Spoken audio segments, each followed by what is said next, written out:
अलीगढ़। धोबी समाज कल्याण समिति अलीगढ़ उत्तर प्रदेश द्वारा 77वां गणतंत्र दिवस बड़े ही हर्षोल्लास, गरिमा और देशभक्ति के माहौल में 26 जनवरी 2026 को जमालपुर स्थित धोबी घाट पर मनाया गया।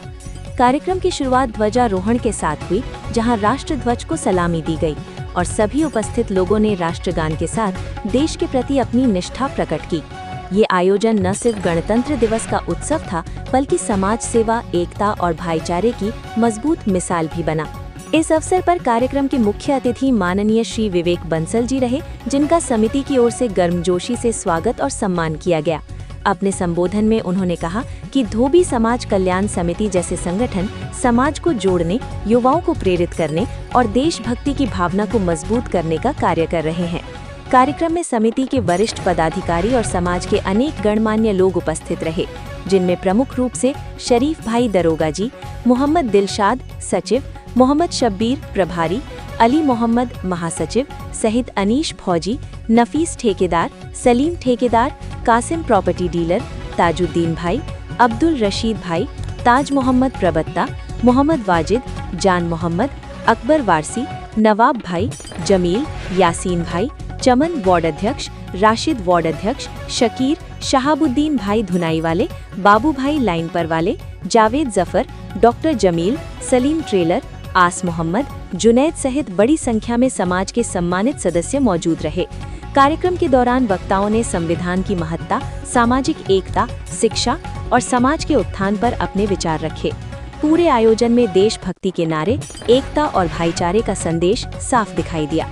अंत में समिति के पदाधिकारियों ने सभी अतिथियों और उपस्थित लोगों का आभार व्यक्त करते हुए कहा कि धोबी समाज कल्याण समिति आगे भी समाज हित और राष्ट्र हित में ऐसे कार्यक्रम आयोजित करती रहेगी। और आदिवासियों को उनको इस तरीके से समझा जाता था कि जी बिल्कुल ये देश के बेकार लोग हैं, लेकिन जब संविधान लागू हुआ हमें मालूम हुआ कि हमारा अधिकार क्या है। जब भीमराव अंबेडकर, जब बाबा हमारे, उस वक्त जब पढ़ाई में कैसी मुशक्कतें की उन्होंने, उस वक्त कितना गरीबी का माहौल था, लोगों के पास पैसे नहीं थे और उनके घर वाले भी ज्यादा मजबूत नहीं थे, लेकिन एक लगन थी केवल उनके माता पिताओं को कि मुझे अपने बच्चों को पढ़ाना है। और भीमराव अंबेडकर हमारे बाबा साहब को भी इस बात की लगन थी कि मुझे देश के लिए कुछ करके जाना है। तो मेरे भाइयों, उन्होंने मेहनत की, मुशक्कतें की, पढ़ लिख करके इस आज हमारे पास जो है हमें अधिकार दे के चले गए। हमारे ये बच्चे जो भविष्य हैं, कोई जो है हमारा ये फोर्स में होगा, तो कोई हमारा ये एक साइंटिस्ट होगा, तो कोई हमारा ये बच्चे जो है हमारे किसी टीचर होगा।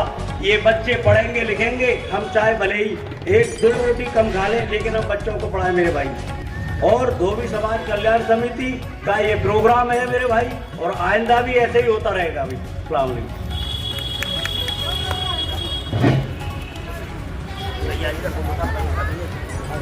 रहेगी क्योंकि ये मोदियों से टूटी थी। उन्होंने ये आश्वासन दिया था कि हम मोदियों को बना देंगे, लेकिन अभी तक ऐसा कोई काम नहीं हुआ है सर। ये आप पे भरोसा है सर, आप हमारी मदद इसमें जरूर करेंगे। और आप आए सर, इसमें कुछ बोलाएंगे जो है वो ये कि सबको बराबरी का हक, सबको शिक्षा का अधिकार, एक समान अधिकार। गरीब का बच्चा, अमीर का बच्चा, बहुत पैसे वाले का बच्चा, बहुत गरीब का बच्चा, सब लोग एक बेंच पर बैठकर पढ़े, ये बाबा साहब का सपना था। लेकिन आजकल कहीं वो सपना अब खो गया है, हमें उसको दोबारा वापस लाना है। और मैं यहाँ अपने दिलशाद भाई ने इतना खूबसूरत प्रोग्राम ये ऑर्गेनाइज किया, उनको मुबारकबाद देता हूँ। तो मैं आप सब लोगों से एक गुजारिश करना चाहूँगा, देखिए काम धंधा जो आपका ये मसला है जो ख़राब हुआ है, ये सब तो हो ही जाएगा और ये ज़िंदगी चलती रहेगी। हम लोग पैसे कमाते रहेंगे, बच्चों को खिलाते पिलाते रहेंगे, लेकिन सबसे बड़ी बात क्या है, जितने भी लोग हैं, जैसे भी हो कैसे भी हो, आप सभी लोग अपने बच्चों को ज़रूर पढ़ाइए, क्योंकि हम लोगों के पास ये एक अकेला हथियार है, पढ़ाई। अगर हम नहीं पढ़ेंगे तो फिर बेकार है। कोई भी काम करें लेकिन पढ़ें। जब पढ़ लेंगे और जब हम काम को करेंगे तो बहुत ऑर्गेनाइज वे में हम उस काम को करेंगे। और जो नहीं पढ़ता है तो नहीं मालूम, जैसे देखिए SIR का मसला था, कितने लोगों के पास नोटिस आ रहे हैं, वो अपना सही से फॉर्म नहीं भर पाए। अब उनके पास नोटिस आ रहे हैं, वो डीएम और एसडीएम के पास भाग रहे हैं। बहुत से लोग डर गए इतने ज़्यादा कि वो अपना घर छोड़कर दूसरी जगह रहने लगे, पता नहीं क्या हो जाएगा। तो पढ़ाई देखिए बहुत ज़रूरी है, यही हमारे पास हथियार है।